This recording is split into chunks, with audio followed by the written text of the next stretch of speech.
with the show notes and the timestamps, because you have the Fathom player, I'm sure you're receiving and you're seeing a lot of data flow through on your side. Is there something to speak to in terms of the attention span of people when they listen to these podcasts? Because listening to a 3-hour podcast is not everyone's cup of tea. So, but if you have timestamps and you have show notes and all of those things where you can easily scroll back and forth, do you see most of your listeners and people, the users of Fathom, do they sort of hone in on specific timestamps and then sort of move on to the next episode? Or do you see them still listening to the full episode? I'd like to understand a little bit about the dynamics of what the users are actually doing with these podcasts. You know, one of the things I've been most surprised at in entering the podcast space with a player, especially with a new kind of player like Fathom, where you have things like highlights, right, that are being AI generated.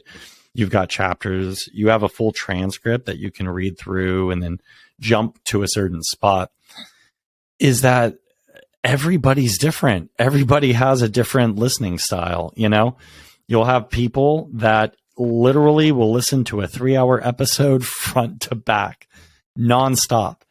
I've never done that in my life. You know, I'm actually one of those nighttime listeners. I actually like to listen before I go to sleep. And so I'll put on a sleep timer for 30 or 45 minutes. And so it may take me quite a bit of time to get through a 3-hour episode. A 3-hour episode, that might be a week of listening for me. Whereas for somebody else, they'll listen to it, straight through. You have other people that do an hour at a time.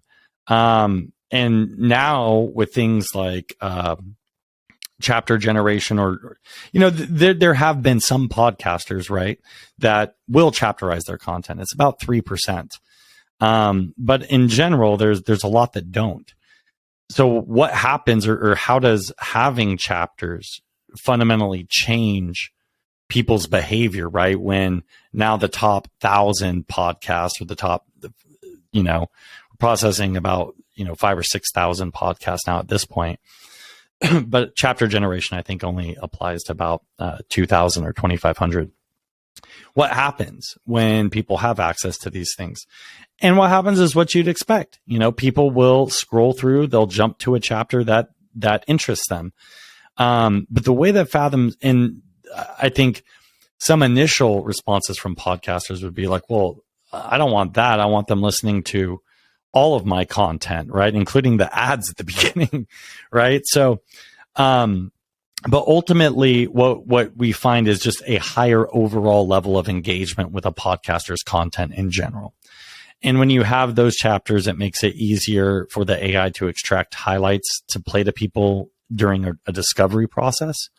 So it's kind of good overall. There's no bad listening, right?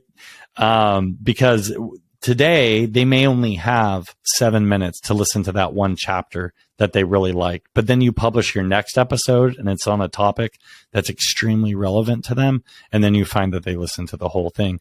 Whereas maybe they never would have paid attention to you at all if they hadn't seen that one chapter and played it, right? So overall, I think that new discovery mechanisms for podcast content is a very positive thing for creators.